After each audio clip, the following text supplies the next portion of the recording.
week 6. Okay, as of now it will not change, but after the session you can change. Okay. Okay, so I was talking that in classification we have two kinds of classification varieties. One is binary classification. So, for example, Titanic data set is there where you have to predict what is survival of the passenger, prediction on survival of the passenger. So either he will survive or not survive, right? So that is binary classification. Another is multi-class where you have more than two. So one of the data set is iris flower data set, right? So in this you have three classes and you have to predict which class a sample belongs to, right? So that's what you do in this. And some classification models are there which are inherently binary classification model, right? So for example, logistic regression is there, which is binary classification, right? So but in scikit-learn you can use for multi-class also. The way you use is you either say one versus rest or one versus one. So these two methods are there which way you can do multi-class classification. So one versus rest, you choose one class, let's say red, green. Out of red, green, blue, these classes or these labels are given to you. Some samples are there and belongs to either of these classes, right? So what you do then, red versus rest of them, right? So that's what one thing. Then another, you say green versus rest, and then you do red versus blue versus rest. Okay. So this three uh, uh, one versus three kind of classifiers you are building, right? And then you combine each of their um, um, outputs and you say whatever it is, right?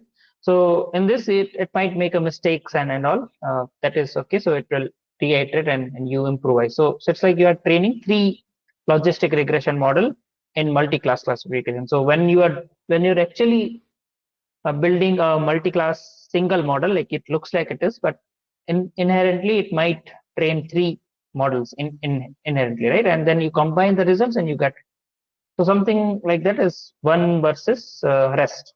Now one versus one is another possibility where what you do is, again, let's say you have red, green, blue, right? So in this case what you do, red versus blue classification you do. Then in next what you do, red versus green classification you do. Now you have, you can take blue versus green classification you do. So in this case also you'd require three logistic regression models and you can do the training, right? So that is there. Now it looks like now they both are doing equally, so what is the point? But if you see, if I have, let's say, another one class, let's say red, green, blue, yellow, then here I just need to do yellow versus rest, right? But here I have to add how many? Lot more. Like, so first I need to add, let's say, red versus yellow, Then okay, blue versus green is done. Now blue versus yellow will be there. And let's say I have last could be green versus yellow, right? So this all covered. So how what is the change now happening is, what you are doing exactly is you are Blue versus choosing. blue versus red be also there, or it will be covered in the red versus blue. No, it is covered in red versus blue. No? Okay. So what you are doing n, you have n classes, then you are choosing two, nc2. Okay. So and no repetition, right? So nc2 times you have to do. So for example, 4 you have, that means 4c2 times you have to do the classification, or that many classifiers you have to build inherently. Outside you'll just do one thing and it will sort it out, right? So these two variants are there. Yeah, that's all. You just need to understand that one versus one and one versus rest, these two things are there.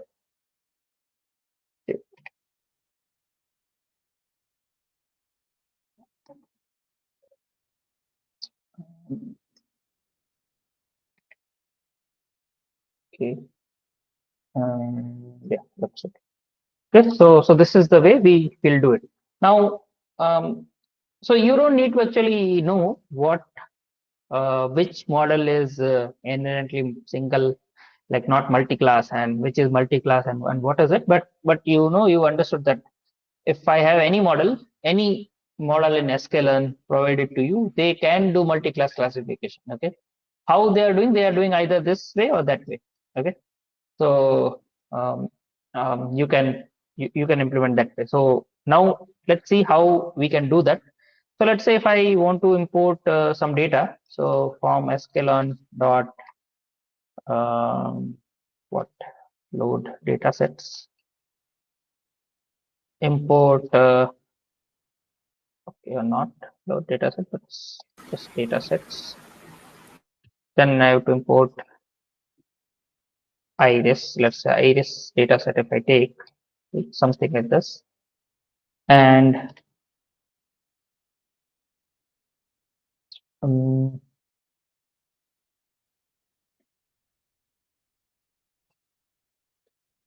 now see iris dot data is there. Now if you don't know what kind of things I can get to, you can like directory and search for it. All right, so this all things are there. So description is the DSCR, the data model, feature name, something like that. So we will require iris dot data, and Sir, what that is will dir here? that is directory. I mean, if you have used Linux, then how do you see the directory or what is inside that? That is the command for that. Okay, sir. Okay. Sir, what is that TTSCR? It is means I unique ID. Describe. Huh? Sorry, sorry, sir. It's a description of the data. So if you want to read what is this data about, let's say iris dot descr, that will explain what is this. If I print it, okay, so it says that number of instances 50, then number of attributes 4, and predictive attribute and the class something like that, right? So all the information. These are the classes you have to do the classification of. Some mean, max, mean, standard deviation, class, correlation, something like that is there, and who collected it, and something like that, right? So this all things are there about the data. It Okay, describes okay, sir. about the data. Understand, sir. Okay, so we need data, and another thing we need is this target, right? So target names we know as of now. These are the target names. So I'll not do that, but let's say So, sir, if we want a list of feature names, so we will write iris dot feature names, right? yes, if you need that, yes. Okay, okay, So let's say if I wanted to create a data frame, then pd dot data frame, then I'll give iris dot data, and my columns will be um, it should be there, right? So pd, okay, I haven't imported pandas, that's why. Okay. Import pandas as pd. Okay, so pd dot data frame, and then so columns equal to iris dot features. Can then my df will look like this. Features is not the correct one. It is target names. Feature names, sorry. Feature names.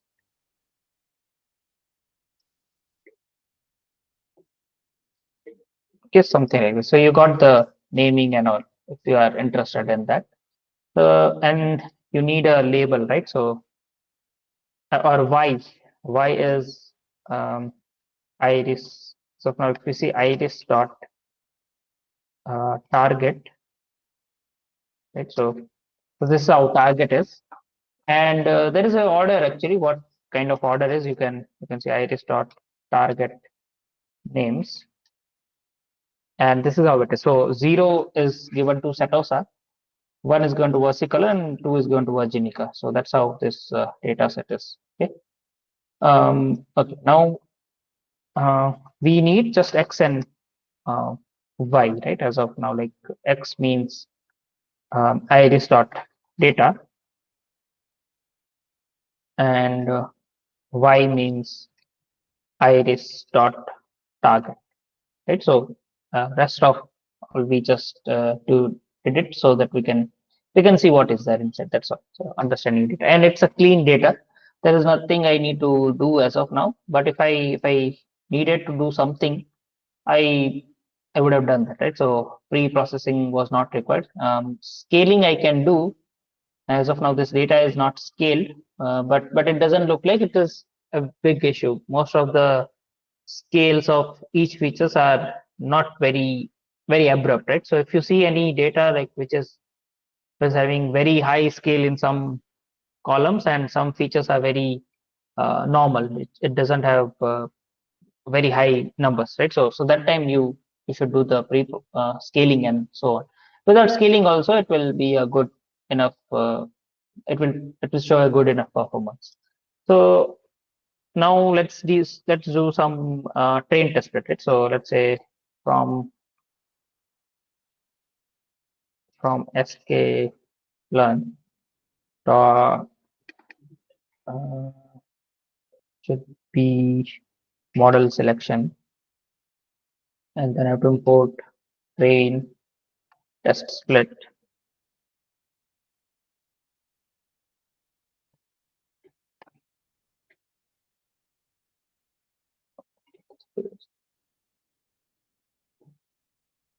And then train test split, I I'll do I'll just go here and I'll copy this part.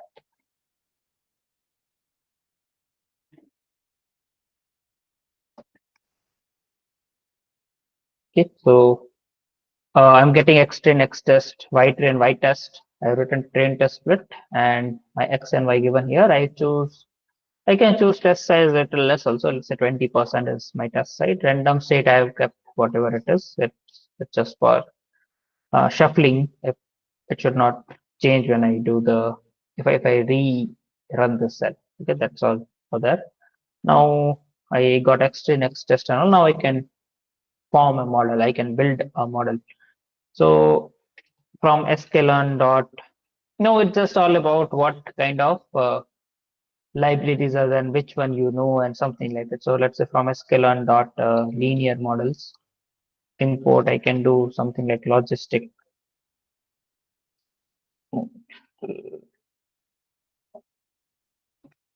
It's a logistic regression. Okay, and so another is logistic regression CD, which is cross validation. So you can do cross validation using that, or you can choose something like cross validation itself is a library, grid search CV. Inside that K fold is there. So K fold is a way of cross validation. Right? So cross validation, there are multiple techniques to do cross validation. One is K fold, one is one leaf or one leave out, sorry, something like that.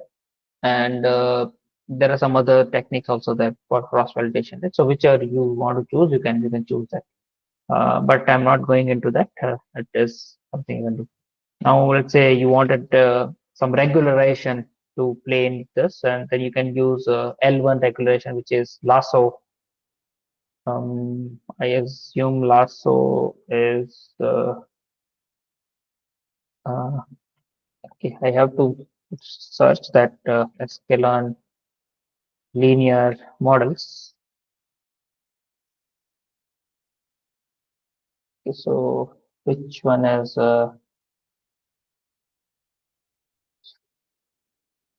I think okay, here we are.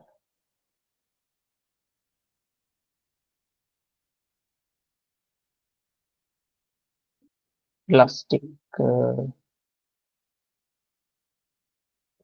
just looking for the correct. So let's say lasso. If I go, then lasso is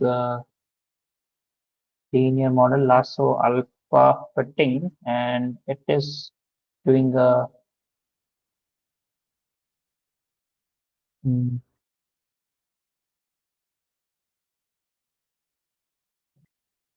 lasso classification scikit-learn. Um,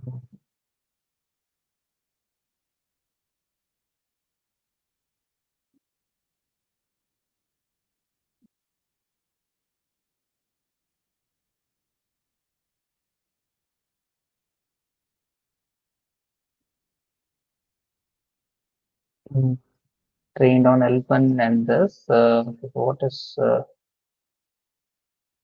optimizer?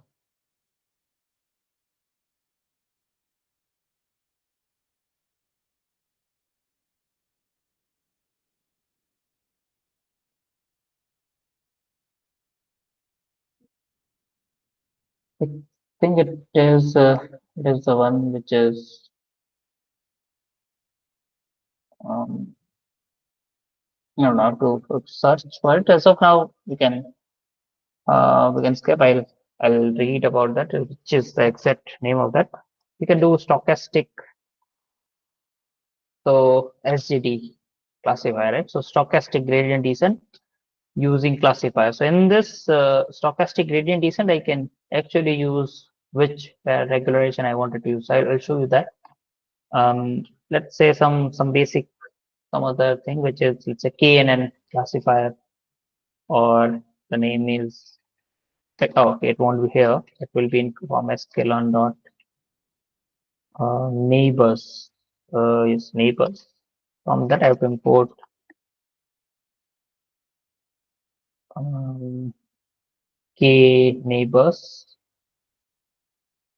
uh, not graph, but classifier. K neighbor classifier that is there in the it is in the k neighbors something something like this. Okay.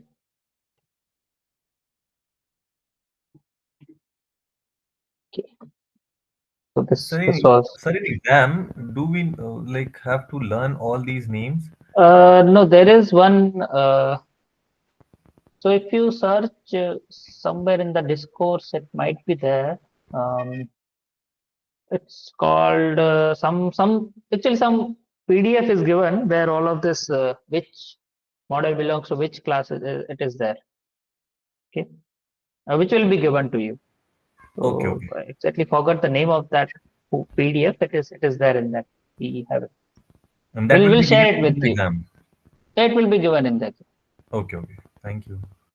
So sklearn And says one more quick question in it, like if in real life scenarios, do we use only these model or we do build something like different models as well or some? if you are training the okay, so if you are building a machine learning, then this one only. But I guess nowadays, I don't know if Also, yeah, depends on the project you're working on. yeah. So it depends on that. But I mean, normally if tabular data is there. Mostly, I don't know if nowadays people are using machine learning or not. But nowadays it's all about deep learning. So uh, this might have outdated. To be honest, Okay. how do you like remember all this this stochastic and logistic regression goes to linear model? That is something really difficult to remember. I don't know why. That neighbors. No issues. We'll give the PDF for you to do in the exam. I mean, it's not if you practice enough, then only you will be able to remember. Otherwise, it's not possible. Okay. Okay. So about decision tree classifier, then let's say some other basic model is sklearn dot uh, SVM. Let's say SVM import SVC. So yeah, SVC. Yeah. So let's just so now do this. Now how do you do is So first you instantiate the model class, right? So you create an instance of that, which is like object or if you know class and something. So model class you have to do. So how do you do is model equal to some whatever your model is. Let's say logistic regression. You take that, put it here, and put this brackets, which shows that this model is a class of logistic regression, right? So if I let's say write model, you know that I have instantiate this class. Okay. So that's how you do that. I think you would have done for regression also, but just saying now, you have to do training of the model. Okay, training the model. And last, what we'll do after training is we'll check the training score and the test score also. So we have done train test split, right? So validation split is something somewhere you might see. Okay, so validation score is something like when you do, let's say, cross validation, right? So cross validation is where validation is used, right? So it further divides train set into sub data sets, sub part of it, and then it trains on that, and then on validation it checks the score and so on, right? So that's why it's a cross validation kind of thing. But if you don't use it anywhere in your training pipeline or anywhere, that is test score, right? So that is the difference between test and validation set. um, but here we are not going to use anywhere test score, test data. Okay, so that is will print what is checking test score and train score. And while we do the checking, what kind of checking I wanted, like what should I look into that between those scores? That is okay, that is first is my training score, or even both the scores, train and test scores. Both should be um, good. Like good means here it's very um, see, good definition is not there, but you have to get your idea by checking the data, right? So if you are getting a accuracy of let's say 80-70%, which is a good model.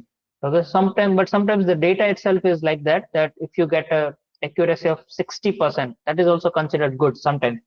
So for example, when this Google, Microsoft, they release a competition, right? Um, so there was one competition on image classification, right? So here we don't have image classification, but let's just consider that it's a classification problem. And getting the score of let's say 30 of accuracy, 0.30 accuracy was a good model, considered as good model. That was one time, right? So what is a good is I can't define it, but it should be good. Okay. Now here in Iris, I guess we'll get a something like around 80 and something. I assume that's what we'll get, more than 80, right? Now both should be good, and the uh, difference uh,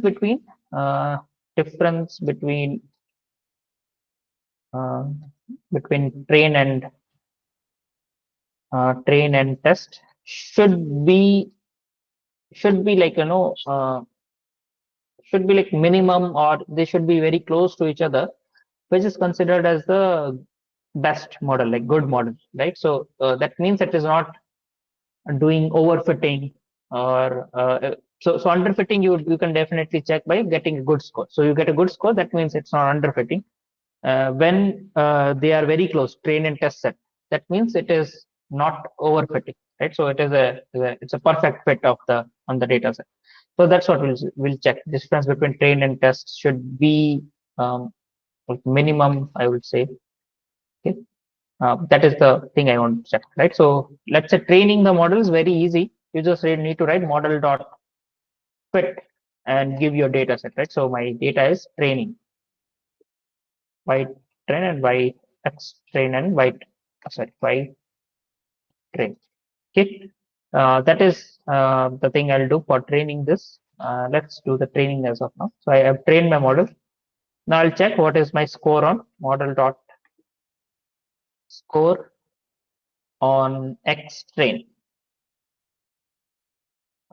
comma Y train. So as of now, what I'm checking is by default you write a score and it will give you accuracy. Accuracy is the parameter used in this, and accuracy is computed by like what is how many uh,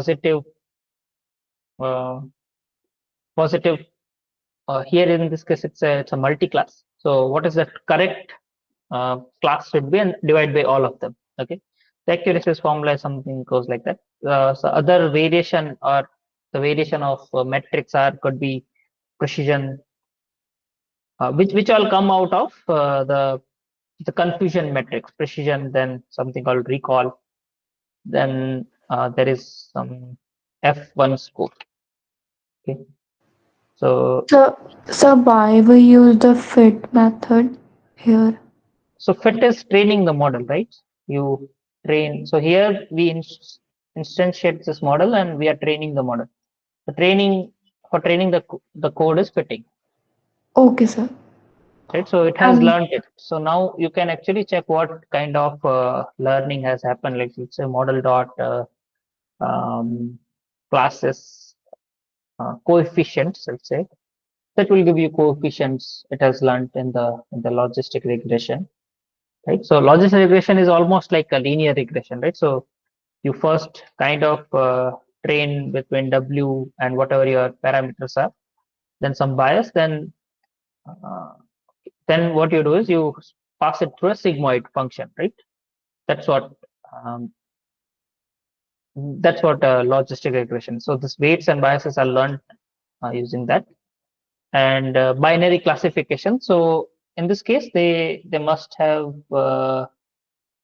I assume they must have used binary cross entropy loss, something like that, um, to optimize it, right? So in gradient descent, what you do, you take some loss and you update your weights in such a way that loss is reduced.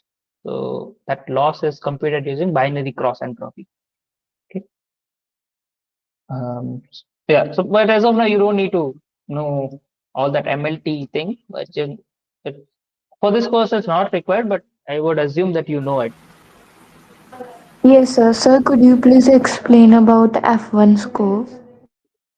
So, so F1 scores you get when you take, I guess, one by precision, one divided by precision, and multiplication with one by recall. So whatever you recall, you get. So F1 score, the formula is something like 1 by precision plus 1 by recall, right? So uh,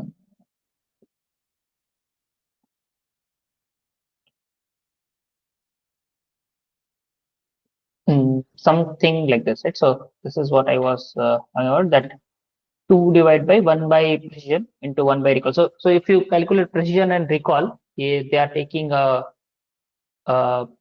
harmonic mean, right? So this is called harmonic mean of precision recall to find it, right? Now the formula at last becomes something like this, but that is okay. It's easier to remember this way, that harmonic mean of precision recall, if you take, that is called F1 score. Now there are actually different variations of F score. One that is actually it is called F beta score, and then beta is something whatever you choose, 0.52 and all. But the most popular is F1 in this case. Okay. Okay, Uh, sir. so here we have this all. Now model dot score. Let's see what is the score in this. It is accuracy. Okay, as of now. But which is very good, right? 0.975, very close to 1. I mean, if 1 is there, that means you have correctly identified all the classes, all the samples. Okay, right, not classes, but all the samples. Model dot now again, let's say you wanted to check score on test set, test comma y test. So that is one, like you predicted all of the all of the all of them correct. Okay, so which is good. Like I think, see, if you are getting 0.97, very close to 1 on training set itself, and you are predicting all of the test sets correct, that is okay. Let's say if the model score of training was 0.80 and still you are able to predict all of them correctly, test set, then I would certainly not going to be confident about that when I'm using a real life data set. So what happens in test set is we have the data and we are testing it, right? Something like that. So that is one kind of, you can say, when data collection happened, that is one subset of that. Now new data set you are going to get, right? So this new data set might not belong to this sample which your test sample, right? They might be very different or something like that. That's where it will make some kind of error. So I'll not have much confidence in that kind of model. So that's why I said should be very close. And here it is very close, like 0.97 and 1 are very close. Okay. So here that is the cycle of training. That what we did is we instantiate the model. Okay. Then we train it,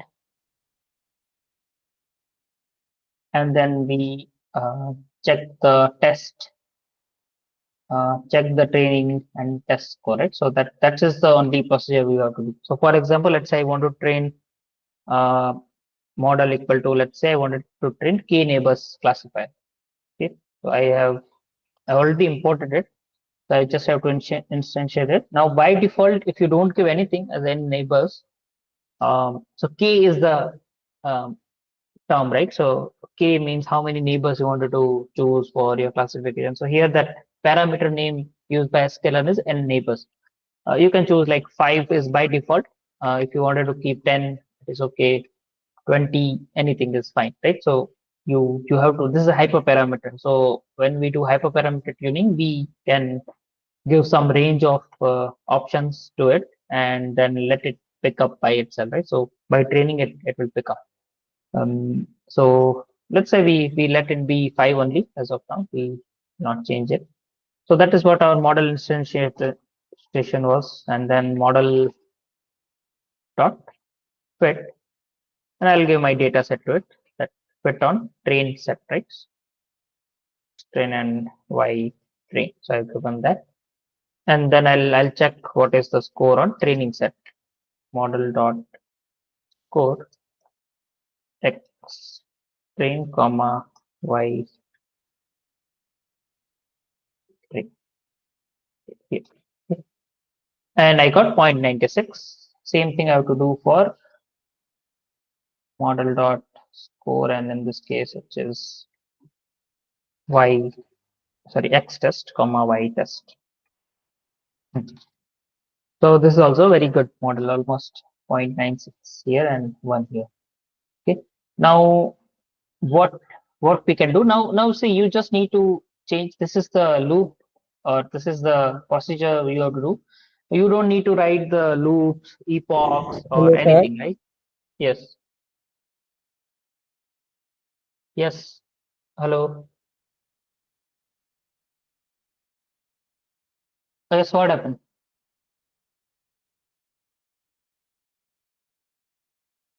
No questions? No, Okay, sir. so yeah, yes, what happened?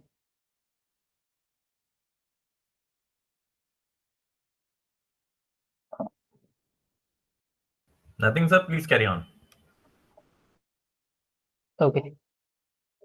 Okay, so we have now you see, you just need to change the model. That's all.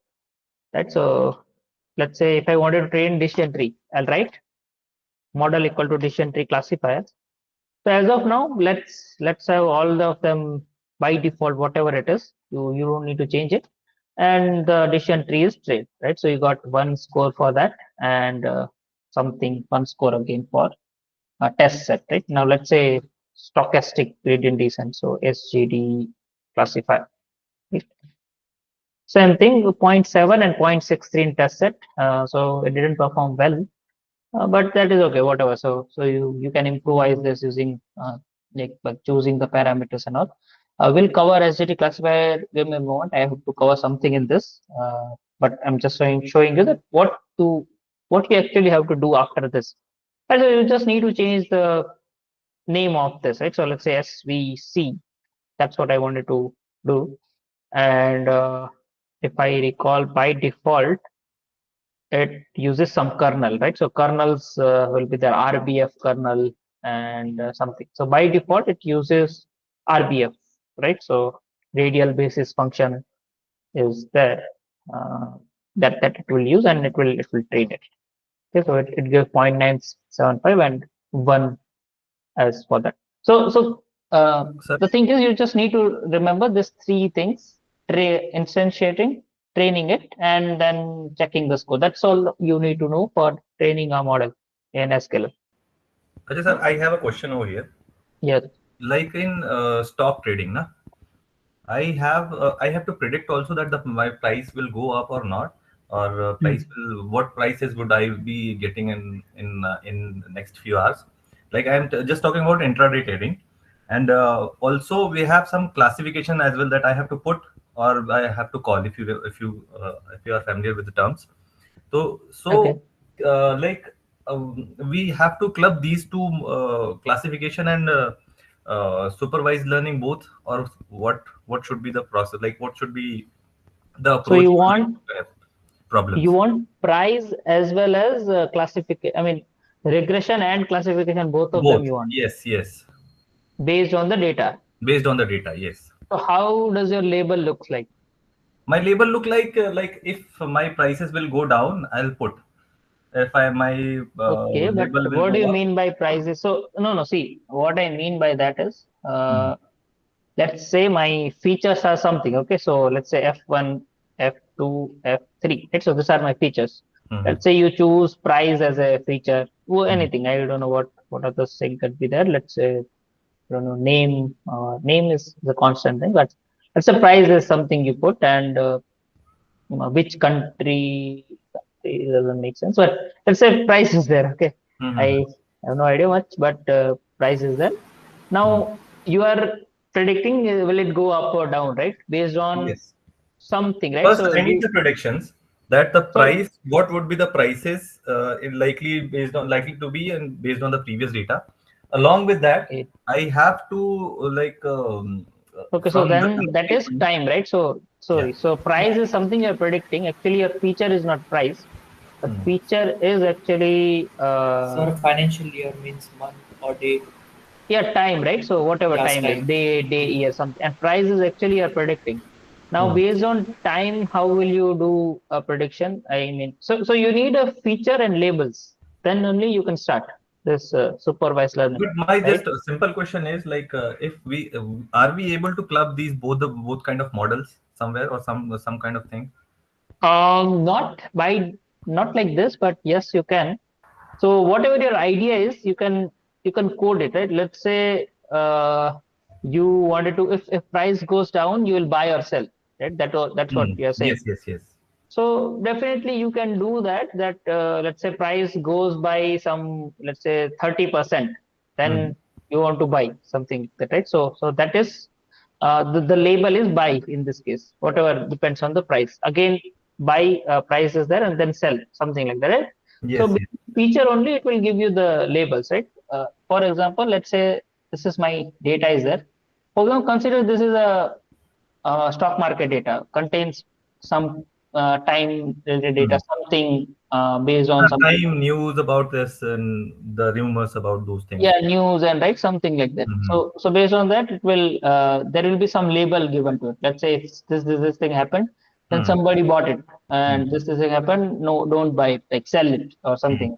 Hmm. Sell it, and that's also. If you have that kind of label data, then you can train it. Okay, but generally, stock market is considered a very difficult problem Hmm. because it contains time series. So time series data has a different approach to it, and but you have to give you the answer that can it have both? Yes, you can have both, but that's how you have to get the data. And sometimes you can actually put logic also. For example, something, right? Less, it should reduce by some percentage, Hmm. something like that. That's when you wanted to have a threshold.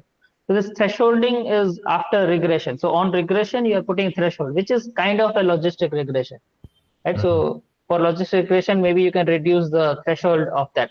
That by default it's zero 0.5. Okay, you can Mhm. keep 0.3 also, zero 0.2 or zero 0.7, something, whichever way you works. But you can do it. The problem is I don't know the prices. Okay. And after that, the problem is I don't know whether I need to buy it or whether I need to sell it. So for those things, I just wanted to come club those both. Like I have to predict also from regression, and I have to some kind of classification as well, done the classification as well on the Mm, data. no, see, you are saying you don't know. If you don't know, then actually this process doesn't work. See, this is a supervised learning. Hmm. Supervised learning means you have No, some previous data. data I do have. Okay, so Previous that data I do previous have. data tells, right, that this happened, then buy. Huh. This happened, sell, right? So this data, if you have, then of course you can do it. Same Okay. thing, you can make a model out of it. Okay. Okay. Okay, then. So, okay, so the procedure of building a model in sklearn is very simple. Just create a class object, train it, and check the score. Okay, nothing um, too difficult in this. It's a very 3 line of code which helps you in building a model. You don't need to write how many epochs happened or when, how many iteration you should go on for, something like that, right? So generally that is what decided in training a model, that for how many epochs you wanted to train it or how many iteration you wanted to go for before it converges. So by default it goes on till it converges, something like that, right? So let's say if I wanted to train stochastic gradient descent. Okay, um, SGT classifier. Um, Now, how will I actually do that? But okay, let's say my loss is um,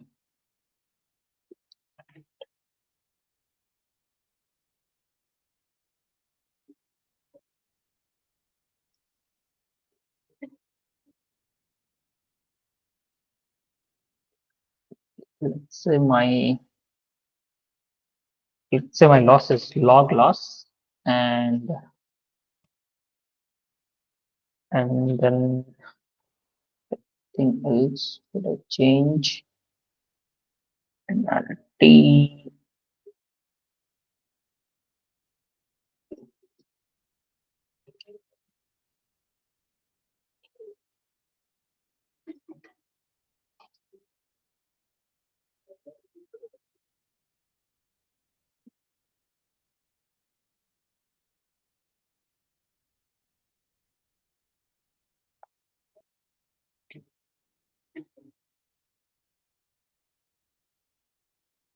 Okay, so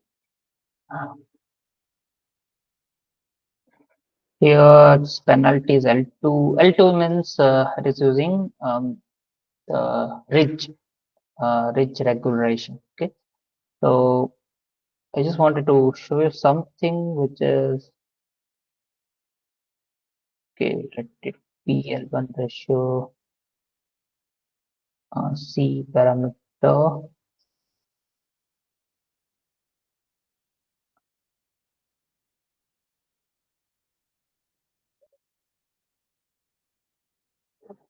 solver search, and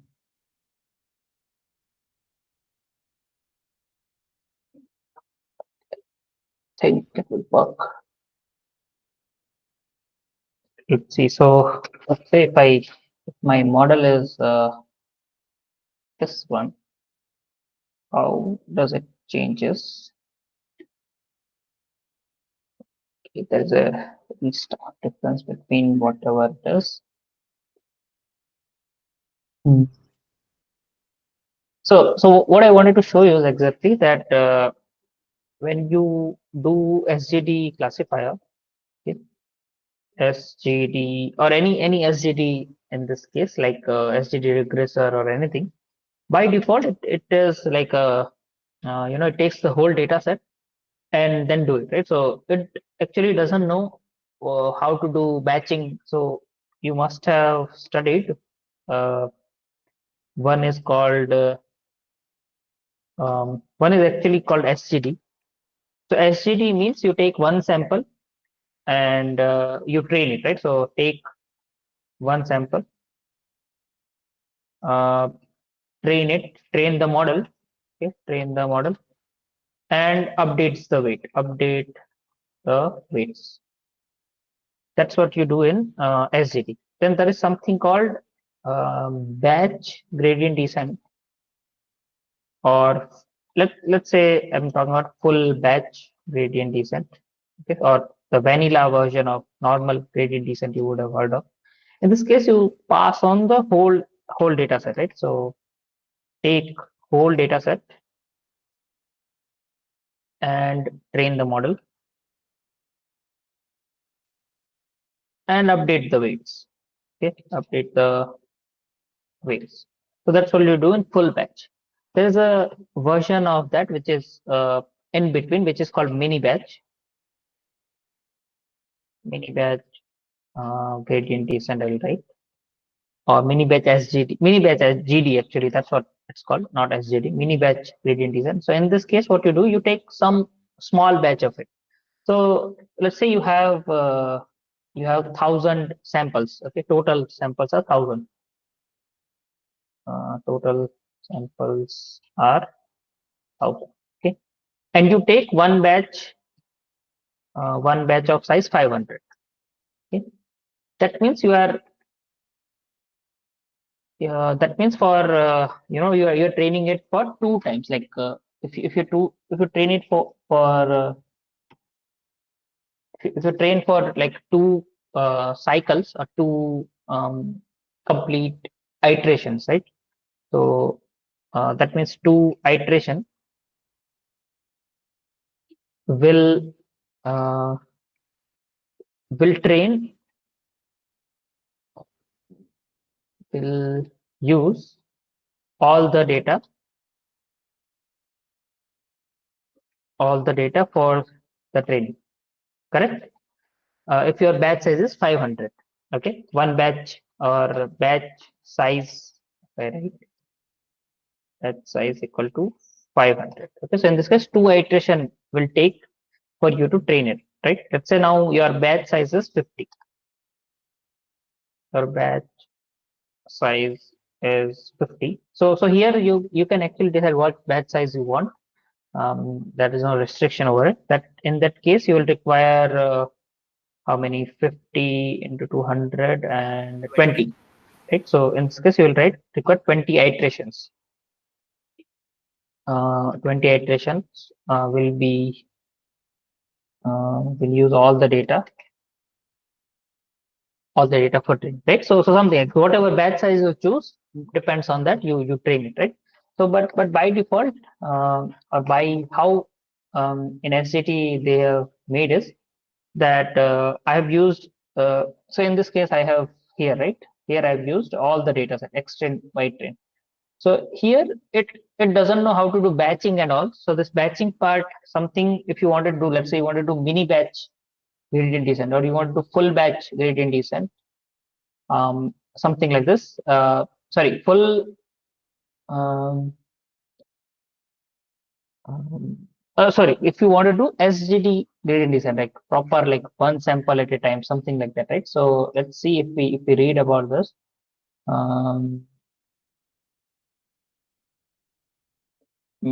Sure if they have SGD allows mini batch online router learning via partial fit method. Okay, so something like that you have to use partial fit for training mini batches and all. Okay. Uh, let's see SGD regression. Actually, they both are similar, and It's easier to explain.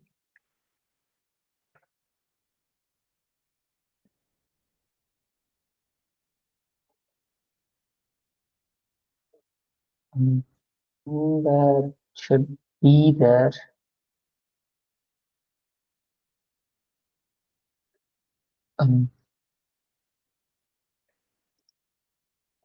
Okay, so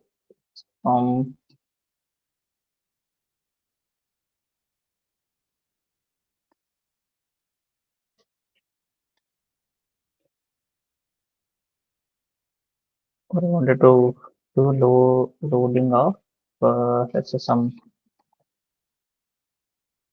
I remember diabetes is a so this is a regression problem. Just bear with me. I want to show you something which is let's say x and y is equal to this.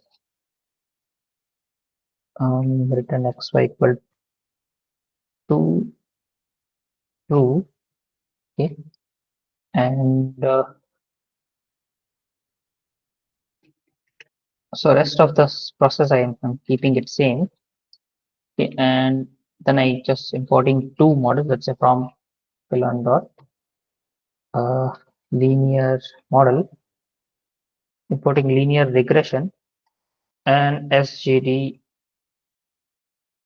regressor. Okay, and my fitting part and this all remains same, right? So I'm just taking it, copying here.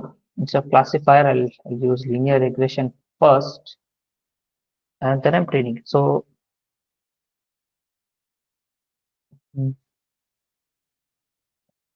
here should be like this. I got something like this course. Okay, now let's say if I use this and I give SGD regressor,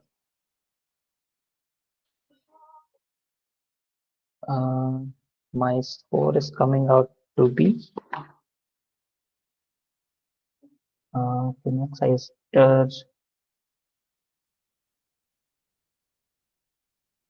0.42 in the bottom.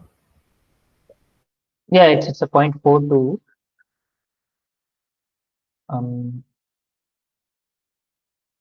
squared error and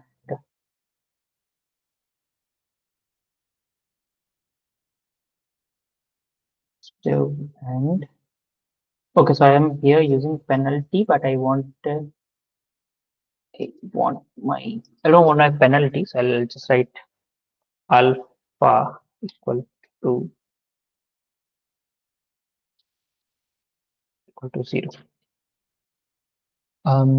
Okay, doesn't make much difference, but okay, so here if you train it on another data set or something like that, you'll see that the SCD and all, both of them are giving almost same score. Okay, now what it is doing is it actually doesn't know how to do batching and all. So this batching and part you have to do it by yourself.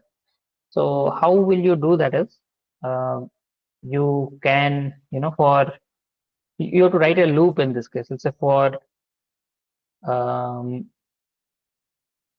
how will I write for I in range of my x train dot shape and then write 0. So x train shape 0 will give me how many samples are there. Okay, something like this. Now let's say I want to do batching of this. I can say let's say batch size equal to let's say 50 is the batch size I wanted to keep. Then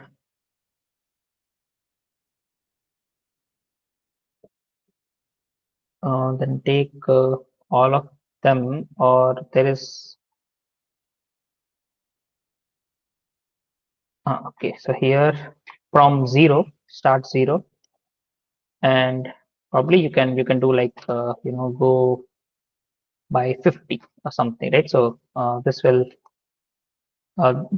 go like 50 50 of incrementation, something like that, right? So you have to write a loop in this and then you have to train the model for each batch, right? So when you do that part, train, so sorry, let's say your model is SGT, right? So you will do model dot fit. So in this case, you should not do fit, but what you should do was you can do partial fit. So this is for one batch, right? So once the so fitting is like you're starting from scratch. You don't have anything. So starting from scratch and training it. But partial fit is something like you have descended something, and now you wanted to start from there, right? So you're starting from in between somewhere. That's when you will use partial fit. You can use partial fit in this. So this is very helpful when you have a data which is very big, right? So you can't store it in your memory or something like that. For those purpose also you can use partial fit. So this um, uh, yeah. So for those things also you can use partial fitting, right? So here we are using 50 size, but that is okay. So now will this work? Most likely I don't think so. Will work. Right. SGD maybe regression for mini batch. Sir, here we are doing a shuffling on training data. Shuffling is already done in the train test bit, so we don't need to do that. Okay. So something like that, right? So you are uh, something like that, right? So what I did is my batch size is 50. I'm instantiating model outside of loop. My loop is this 0, then some batch size, and then this is a trick to write from I to I plus batch size, right? So 0 to 50, then another cycle 51 to 100, and so on. So I'm taking X train and Y train. So this is my batch as of now of training, and then I'm training it, and I'm getting this training score and this test score on the regression data. So similar thing I can do for the classification data also, right? So if I wanted to do that, I think the one thing I have to change is, or actually I can comment this out, the whole regression part. This was, I wanted to explain you that how does it work, but it didn't give same score, so no point.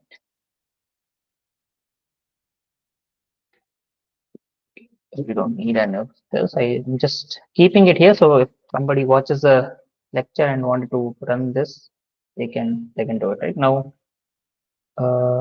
My data was here, something like this. Okay, so X is this. Yeah, nothing changes there.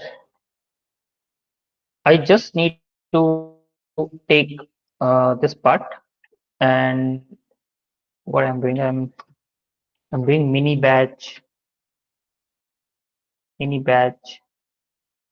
gradient descent. Okay, so this is what I'm doing, and for that the code remains same. My size is 50. Instead of SGD regressor, I'll use SGD classified. Okay, and alpha is actually not important. You can skip that. Alpha means penalty, how much penalty you want to use. 0 means you are not using any penalty. You are not giving any penalty, L1 or L2. By default, it's L2 only. And you can train this partial classes must be passed. Okay, classes must be passed. So classes are 0, 1, and 2. Okay.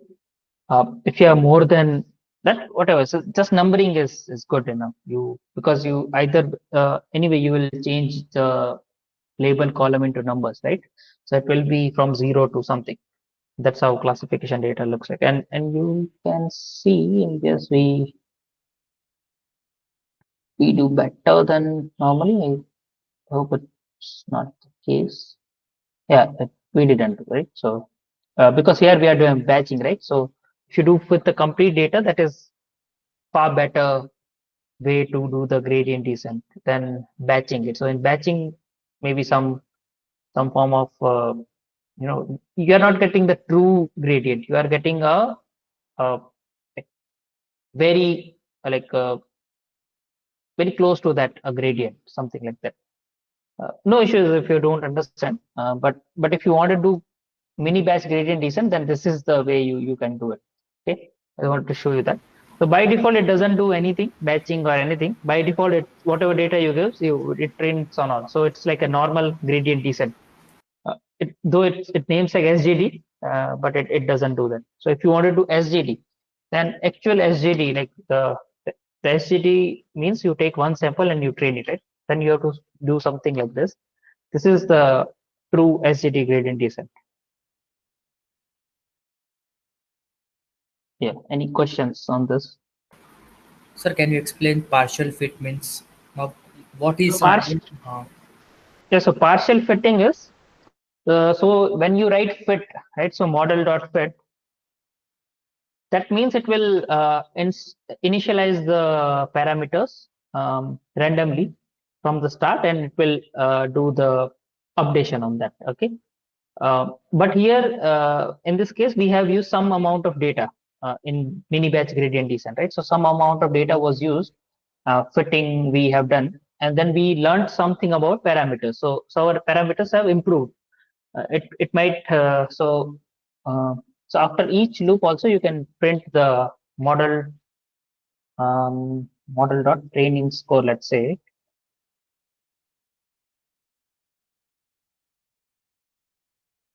Okay. So you can see that first our score was something 0.33, right? So then it would have improved to 0.34. Then somewhere it reduced again. Then it went to 0.64, something like that, right? So it is learning from it has learned something, right? It's not like from scratch you are starting. So how do you do that? So for that, the code is partial fit. That's all. Like if you write partial fit, that means do not erase my learning, and keep my learning wherever it was and start from there. That's what partial fit does. okay.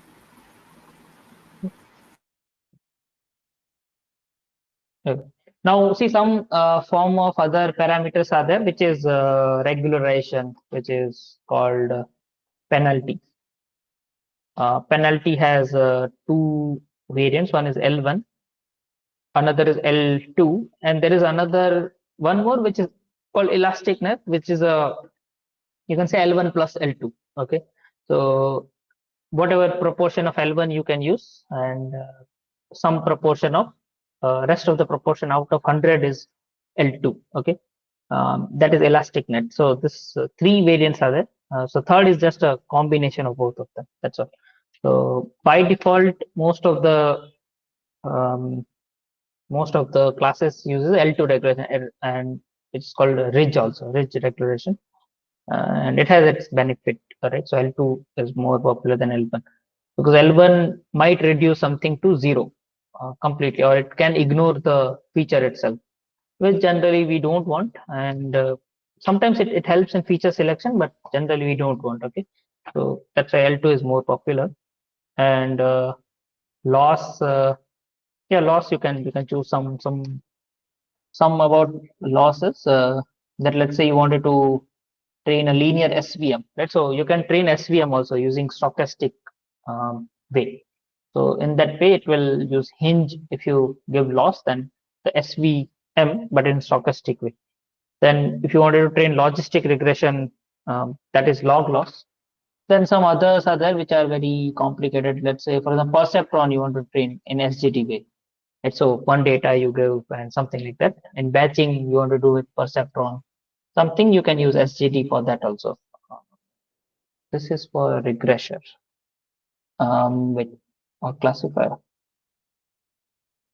Um, okay, this is classifier only. Sorry. So this the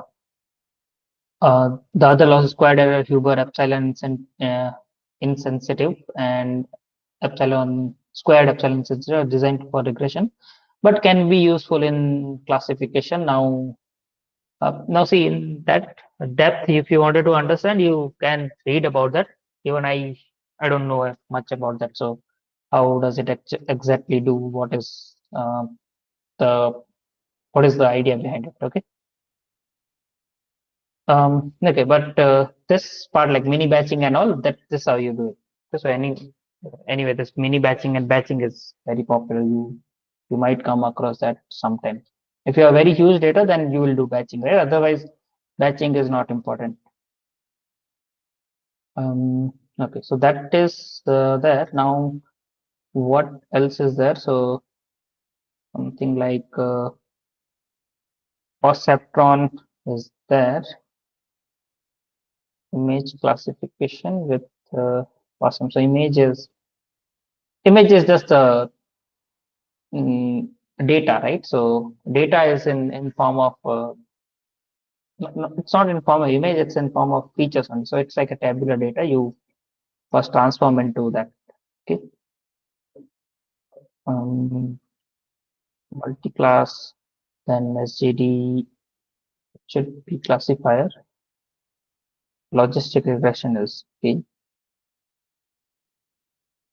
Okay, so see in this video, zero detector with rich classifier, what they're trying to do is they are doing one versus rest, right? So you are kind of um, making a zero as a class which you wanted to do the classification on, and rest all the features you are making them as another class, rest, right? Rest of them.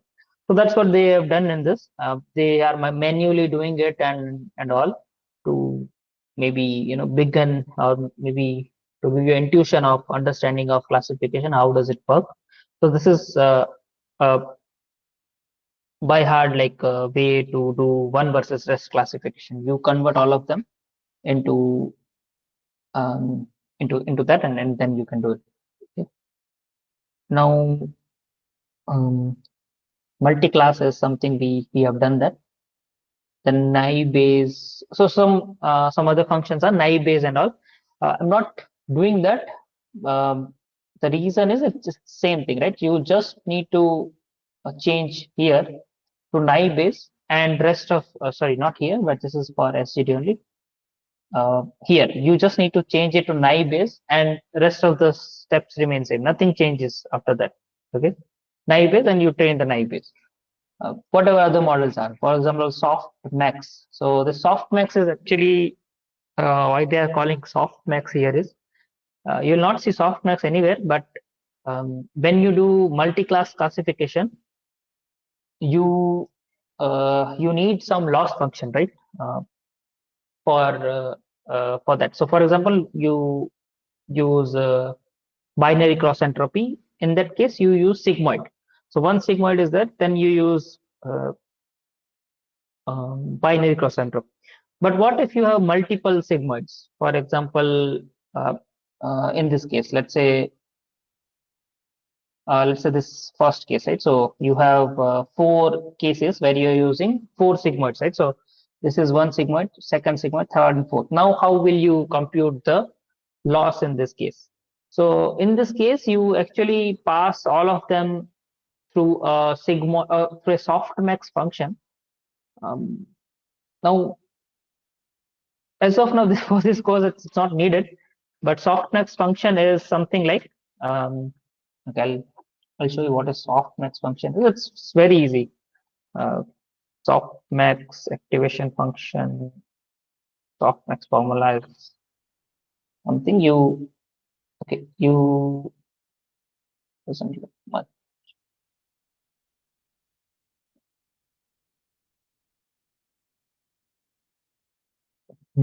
Okay, this is better. So what you do, let's say you have 1 point. These are the probabilities of each of the sigmoids. Okay, first, second, third, fourth, fifth. Now we wanted to do the you wanted to transform this into probabilities. Okay, from 0 to 1. So how you exactly do is the reason we are doing exponential is if you have any negative value, then if you know that exponential curve is always positive, right? So exponential I wanted curve something like this. Right? So it starts from 0. Is this exponential? It is exponential. um, exponential growth or something like that. Right? So it starts from zero only and then goes, right? So something like that is a exponential e power something curve is something like that, right? So you don't want any negative values in this because probability always lies between 0 to 1, right? It never be negative and never be more than 1. So whatever your values is, you put exponential on that, and you actually do exponential all of them, and you sum them. Right? So all of this e power 1.3, e power 5.1, e power 2.2, you calculate that, add all of them, and you take a ratio like something like division, and then you get a probability. So that's what softmax function is, and that's what maybe they are trying to do. But if you see the code of it, you'll realize never they will mention softmax or anything. I don't know why the name is like that, but it is like that. Okay. So KNN we have covered, SPC, decision trees. Now we can actually look into this bagging and boosting and so on. But if you have any question, you can ask any of this, which is if you have watched the video or anything. Or maybe next lecture also we can take that questions. Okay. But as of now, I think this is good enough. This bagging and boosting maybe we'll cover in next class. It requires uh, some little understanding on decision trees. So I would assume, or I would expect that in next class you come prepared with decision trees. Not much required, just look behind the theory behind it, and it is good enough. Okay.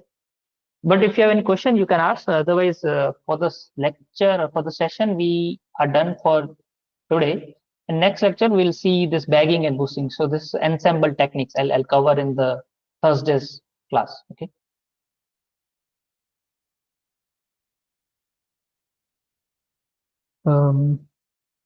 Yeah. So any questions? We can take it.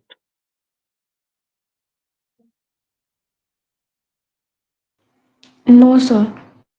Okay.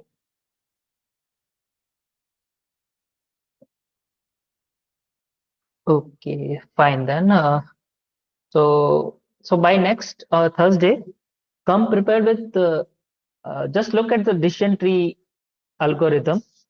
Arun sir's lecture is good enough. You can watch that, and rest all is okay. I'll cover that. Okay, decision tree ensemble techniques. We will look into that. It's okay if you look again for ensemble techniques videos also of Arun sir. That is also okay.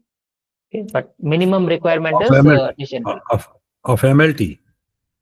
Of MLT, yes. So you just need to be familiar with decision tree. I mean, not required for the coding part, but if you know the theory behind it, if you just refresh it, it will just help you. That's all. If I talk about parameters and also next class, we'll go actually, this time we just went shallow over the models. In decision tree, I'll just go a little bit on hyperparameter tuning and sorry, decision tree. I'll go a little bit into hyperparameter tuning and that. For example, I go here. What is this Gini entropy and max step? So these are some max step, minimum sample spread, minimum sample leaf, and another important thing is CCP alpha. So the CCP alpha is not covered in MLT also. Don't worry, I'll cover that. But rest all of the decision tree, you can look into it. So we'll go into Okay. little bit more on parameters in next class and see how we can do hyperparameter tuning classification. It is same as regression also. Nothing changes in terms of how you write a code. Just understanding of code is little bit different. Okay. Okay, sir. Thank you. Can I ask just one thing? Not related to Yes. this. But we were required to do peer review in Kaggle assignment. No? Yes. Correct. Where are we supposed to do that? Do we get that in our dashboard, or we need to do it in that Kaggle website itself? No, you get it in this Kaggle peer review something, right? So here, I'm not sure where it Sir, is last published. one. Last one. Last one, right? So Okay, here, oh, it's visible there. Let me see. yeah, so some peer review. So since there is no submission here, but you get some peer Once review. once you submit, no, after the submission, you Okay, get okay, the okay, peer okay. review Sorry, method. sorry. Yeah. I had not seen that. Okay, sorry. I'm able to see. Thank you. One Okay. more add-on here, sir. Suppose some other my submission is not peered by others. Then I have seen only 4 peers have reviewed. Fifth one is there. No issues. Then, if it's not seen by others, then there is a so then there is an internal review happens, and then we give you marks. Okay, okay, okay. Some videos are like 1:1 ratio 21. Of 21 minutes. Yes, sir. 1 minute 21 second. 1 minute 21 seconds. Okay. See, there are some rubrics given, right? So maybe if he doesn't follow the rubrics, then you give marks accordingly. The rubrics for the decision for document provided of In asset. assignment 1 description, rubrics are Yeah, there. yeah, right. So rubric is there. Yeah. So if it's not according to rubrics, you can. Um, so for example, you just keep it under 8 to 12 minutes, right? So If and someone's video was not opening at all, the link was not opening. So yeah, then you can give 0, right? So it's not opening. You can mention yeah. something So like where to mention? There is nothing in the rubrics.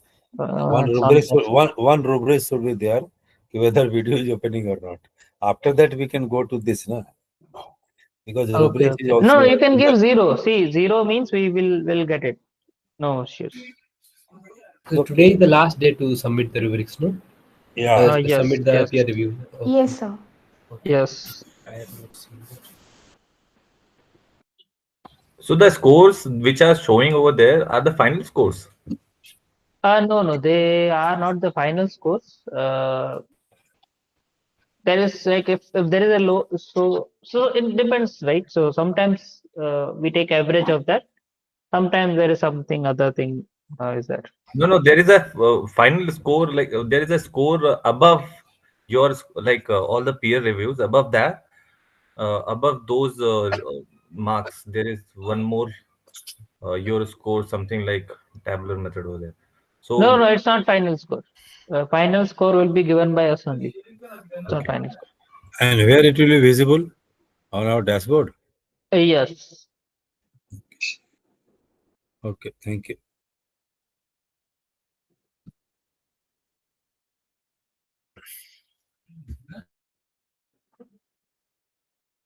Okay. Okay then. We can close the session if there are no questions.